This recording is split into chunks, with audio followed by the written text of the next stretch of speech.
Hello everyone, welcome back to KWT's Microsoft Outlook Basics course.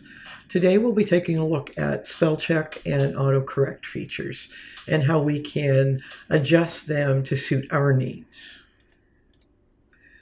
There are a large number of options within Outlook to control when and where Outlook does spell checking and grammar checking, as well as when it will apply an autocorrect feature. Now we all know that autocorrect can be problematic.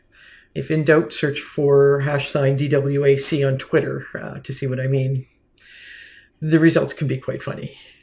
So it's important to know how we can help autocorrect and spell check help us. One of the things you'll want to include is this option to ignore original message text in reply or forward. You do not need to be responsible for other people's misspellings.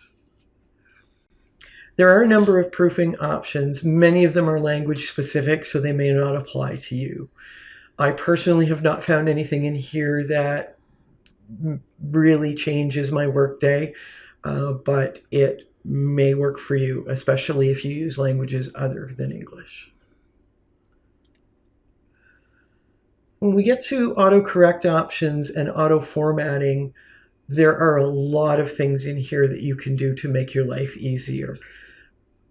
Outlook comes with a bunch of preset autocorrect features, but you can add in your own, or you can remove ones that Outlook comes with if they don't work for you. So let's take a look at some of these options.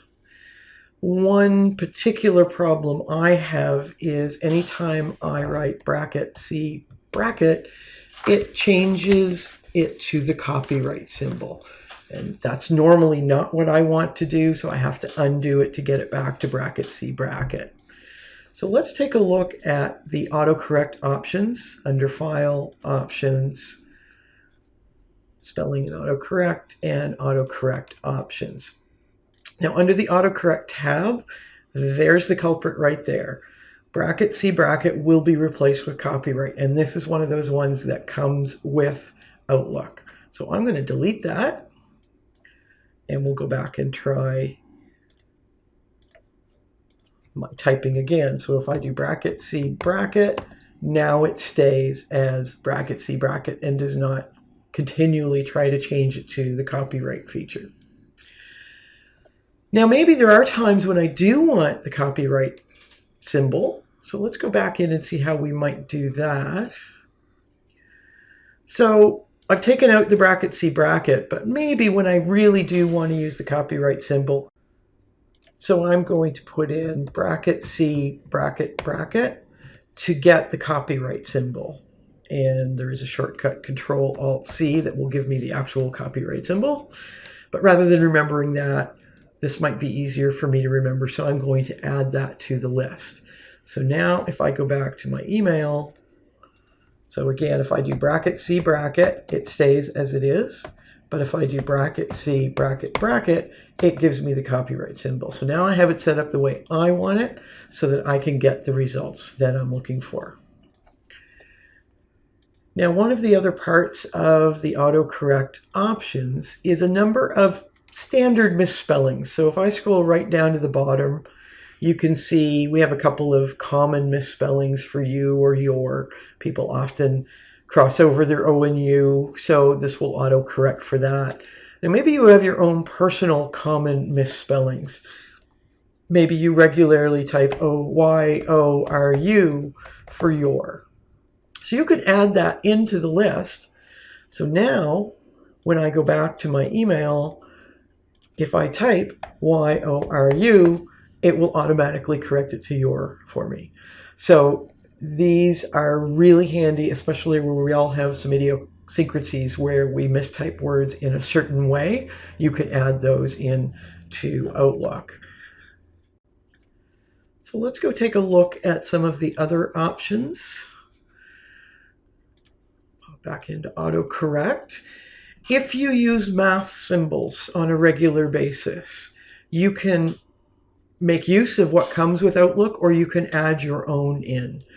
And some of these are very handy. If this is the kind of thing you use regularly, Knowing that you can just type /alpha to get the alpha symbol is much easier than trying to remember what the Control-Alt key combination is to get the alpha symbol. So these can come in really handy if you use them. Take a look through, see if there are ones that you use, and make note of the shortcut, or replace that shortcut with something that makes more sense to you. Auto formatting as you type, again, there may be some features in here that make sense to you to either turn on or turn off. One in particular that I like to keep turned on is this bold and italic, using the star and the underscore. This kind of comes from a coding background. There are a number of coding editors where this was a method of marking text with bold or italics. So I have that turned on. If you don't, you wouldn't see this, but if I type this is bold text, it will automatically bold rather than using the Control-B feature, or this is italic text. So that's just another one of those things that you may prefer, and certainly you want to go through what options are here to see what might work for you. It's more under the auto formatting, and there may be other things in here, things to dealing with fractions, automatically bulleting lists. If whether you've noticed this or not, but if you go to an email and type a dash, it will automatically start building a list for you. And if you don't like that, you would rather build your own list, you can turn that option off within the autocorrect options.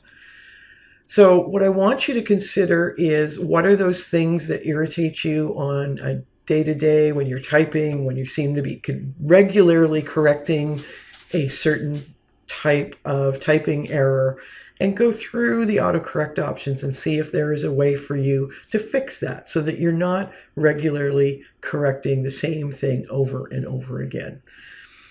If you find something that really works for you, please share it with us in the comments. And hopefully you can find something there to make your day go a little bit easier. Thank you very much, and we'll see you in the next section when we'll be taking a look at the editing options for spell check and how we can deal with those. That concludes this module.